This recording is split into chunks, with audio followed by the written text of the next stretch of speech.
ভাবছো কেন মন কি হবে এখন? পিতার আশিস তোমার সাথে থাকবে সারাক্ষণ। চাইলে পিতা পূরণ করে মনেরই আশা। পিতা ছাড়া জগতের দেখো কি দশা। চাইলে পিতা পূরণ করে মনেরই আশা। পিতা ছাড়া জগতের দেখো কি দশা। ভাবছো কেন মন কি হবে এখন? পিতার আশিস তোমার সাথে থাকবে সারাক্ষণ। বলো সকলকে নমস্কার। সবাই কেমন আছো? আমি ভালো আছি। আমার খুব ভালো ঘুম হয়েছে আজকে। চলো, দেখো ঘুম থেকে উঠে ঠাম্মির আদর খাওয়া হয়ে গেল। আর নাতনি কথা বলতে পারে না তো কি হয়েছে, আদর কিন্তু একটুও কম হয় না। তো দুজনের খুব ভাব। আর যেমন খাবার ভাগ করে খাওয়া, মারপিট করাও কিন্তু চলে দুজনের মধ্যে। আবার ভাবটাও সেরকম, মেয়ে আবার ঠাম্মির কাছে ছাড়া পড়তেই বসে না। কেউ কু, চলো স্নান করতে হবে তো।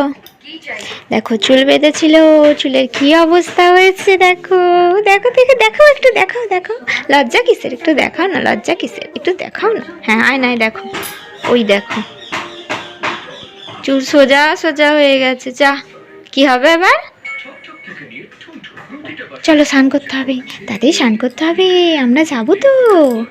চলো চলো, লোকে স্নান করিয়ে দিয়ে এখন বলো। আমার স্নান হয়ে গেছে, আমি আজকে শ্যাম্পু করেছি। কি মজা কি মজা। বলো হ্যাঁ, বলো হ্যাঁ, বলো আবার সবাইকে বলো, বলো হ্যাঁ। এই বলো বলো বলো বলো বলো বলো। এই তো বেরিয়েছে। হ্যাঁ বলো যে হ্যাঁ বলেছে, কি মজা কি মজা কি মজা।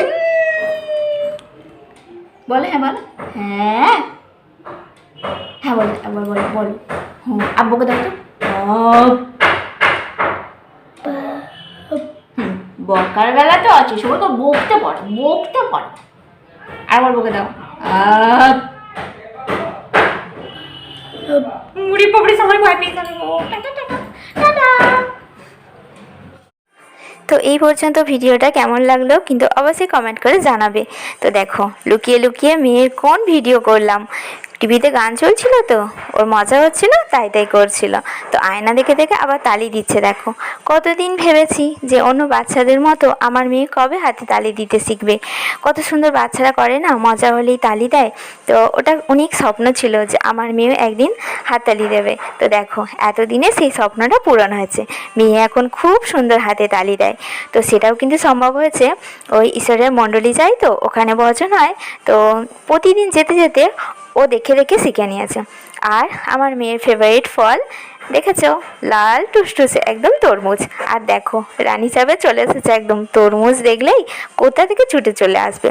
তো মা তো কেটে নিল ওগুলো, তারপর ওকে হাতে দিয়েছিলাম। আর ও না বড্ড চেপে দেয়, মানে আঙুর কি তরমুজ জুসটা তো বেরিয়ে যায়, তো খেতে পারে না খুব একটা।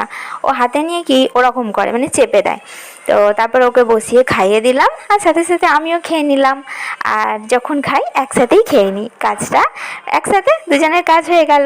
তো একটু তো বুদ্ধি করে করতেই হয়, তাই না? আর দেখো মেয়েকে নিয়ে আবার খেলতে বসলাম। তো দুধ ভাত খেলছিলাম। এটাও একটা প্র্যাকটিস করাই, মানে কি আমি যখন ওর হাতে ওটা করলাম তো ঘুরিয়ে আবার বলি কি তুমি আমার হাতে করো। তো ও দেখি যে ও মনে রেখেছে কিনা, কিংবা যেভাবে আমি করলাম ও করতে পারে কিনা। তো দেখছো মেয়ে কেমনভাবে শিখছে, সেটা তো তোমরা দেখতেই পাচ্ছ। আর মেয়েকে বসিয়ে দিলাম। ও চেয়ারে উঠে বসতে পারে না, কিন্তু চেয়ার থেকে নামতে পারে, তবে ওর হাইট অনুযায়ী। ওর হাইট যত মানে বেড়েছে ও সেইভাবে কাজ শিখে নিয়েছে। তো ও চুলটা বেঁধে দিলাম। আর এখন তো কত সুন্দর স্থিরভাবে বসে মাথা আঁচড়াতেও দেয়, স্নান করে মাথা মুছতেও দেয়, কিছু করে না। তো এখন তো অনেক শান্ত। তো ঈশ্বরের আশীর্বাদ। তো আগিয়ে তো চলেছি। আর বন্ধুরা তোমরা অবশ্যই পাশে থেকো। দেখো মেয়ে চুলটা বেঁধে দিলাম, অনেক দিন পর চুলটা বাঁধলাম। আমি খুব একটা ওকে সাজাই না, তো সাজিয়ে গুছিয়ে আর কি হবে। সত্যি বলতে আগে অনেক সাজাতাম, এই কয়েকটা মাস অনেক কান্নাকাটি করেছিল, তো সেই এনার্জি আর নষ্টই হয়ে গেছিলো। তো আবার নতুন করে শুরু করছি বলতে পারো। তো দেখো মেয়ের চুলটা বেঁধে দিলাম, আর আশা করি ভিডিওটা তোমাদের অনেক ভালো লাগবে। আর তোমরা পাশে থেকো, এইভাবে আশীর্বাদ করো যেন একটু একটু করে এগিয়ে যেতে পারি। তো ঈশ্বরের কাছে প্রার্থনা করি ভালো কিছুর উদ্দেশ্যে যারা এগিয়ে যেতে চাইছে তারা যেন সকলেই এগিয়ে যায়। তো তোমরা সকলেই সুস্থ থেকো, ভালো থেকো।